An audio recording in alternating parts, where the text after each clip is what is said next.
Moi Lassi, voisitko kertoa itsestäsi ja tilastasi? Joo, mä oon Lassi Kurki ja Askolasta täällä ja Pöykärin luomutilalla ollaan. Ja meillä on nyt 2 kautta ollut tää Junkkarin 6-metrinen kylvökone ja tää on osoittautunut meidän käyttöön todella hyväksi ja tehokkaaksi, koska tehdään tosiaan vähän muutakin kuin viljelyä, niin saadaan viikonloppuisin ja iltaisin tehty nämä kylvöt. Ja tää on todella hyvä kone siihen. Ensinnäkin toi vetoaisa, se on onnistunut. Se kääntyy riittävästi, jolloin pystytään kääntymään tavallaan samoihin jälkiin takaisin. Ja säiliöt tässä koneessa on isot, taitaa olla 7 kuutioa. Ja sillä kylvää luomuu semmoinen 13 hehtaaria hyvin. Ja samaten vantaat, niin niillä saa menemään sinne, me toki äästetään pelto, mutta saadaan kylvettyä sinne kovaan ja jopa kovan alapuolellekin siemen, jolloin se itää varmasti. Kiertokoe, se on yksinkertainen, vaikka tässä on tavallaan 2 siipeä, missä on eri koneistot, mutta vain toisesta siivestä tehdään kiertokoe ja se on osoittanutkaan varmuutensa. Yksi semmoinen pieni juttu tässä on, kun käytämme luomulantaa pitkästä aikaa, niin sitä ei saada niinku ihan tarpeeksi menemään, että se semmoinen 400 kiloa saadaan menemään luomulantaa ja 600 saisi mennä, että sitten se ei kerki niinku syöttölaitteesta mukaan siihen. Se on pieni juttu se. Kone on helppo täyttää, vaikka se on korkea, mutta sinne on todella helppo kiivetä hyvien portaiden ja tason ansiosta. Ja me ollaan itse täytetty tää Hiiapilla luomulanta ja ruuvilla siemen. Siihen varmaan tulee jotain parannuksia vielä siihen systeemiin, mutta tällä oltaan menty. Koneen tyhjennys. Lannoitepuoli on helppo tyhjentää ja jyväpuoli pikkusen haastavampi. Sinne laatikkoon tahtoo jäädä muutama siemen, mutta siihenkin käyttää paineilmaa, niin ollaan silläkin pärjätty.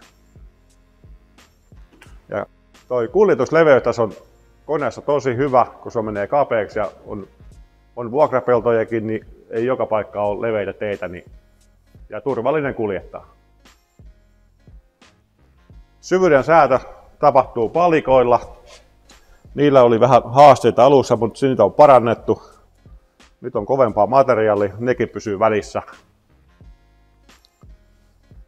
Ja koneen huolto ja pesu, varsinkin pesu on, niin se on todella helppoa vertaa normaaliin takapyöräkoneeseen. Tänne ei koneen alle tarvitse justiin mennä ollenkaan koskaan. Ollaan tykätty koneesta.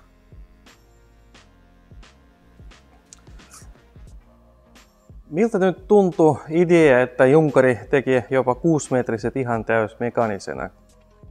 Idea oli kyllä mun mielestä ihan täysin niinku kymppi, että tää menee niinku pienemmälläkin traktorilla ja pienemmällä polttoaineen kulutuksella.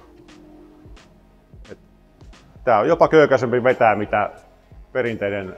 Meillä oli ennen 4-metrinen takapyöräkone ja siinä muokkari eessä, niin tää on köykäisempi vetää kuin se vanha kone. Miten vantaat toimi? Ootko ikinä kokeillut jotain oikeasti kovempaa maata tai jopa suorakylvöä vai ei? Suorakylvökin menee, niin kuin sanotaan, että oikein tiukkaa savea ei mene, mutta pikkusenkin multavempaa niin menee hyvin, siinä ei ole mitään. Ja pystyy niin kuin hallitsemaan sen työsyvyyden hyvin tuon takapyörän ansiosta. Miten meni tuota kevätsesonki? Kevätsesonki meni hyvin, että ei osunut sateita yhtään, niin päästiin kylvämään kaikki niin kuin saman tien. Että paras päivä mitä kylvettiin, äästettiin ja kylvettiin, niin eikä ollut edes pitkä päivä, niin 45 hehtaaria saatiin niin kuin ihan yhden päivän aikana maahan ja iltaisin semmoista 20 hehtaaria. No, tää on niinku todella tehokas kone. Maat oli niinku lopuksi liian kuivia. Se viimeiset kylvöt oli jo semmoista melkein kallioon vastaavaa savikkoa, niin siinä meni kyllä äkeessä polttoainetta, mutta hyvin on orastunut tämän koneen ansiosta kyllä. Että pannas toimii todella hyvin. Ja Lassi, mikä odotukset teillä loppukesästä, miltä näyttää? No odotukset on kyllä hyvät ja jos vettä vielä vähän saadaan lisää tosiaan juhannuksen jälkeen ja sitten lämpöä, niin kyllä ihan odotan kyllä hyvää satoa, ei siinä ole mitään. Jos vaan päästään taas kuivana puimaan, niin se on eri juttu. Joo, no toivomme, että menee niin. Kiitos paljon. Kiitoksia.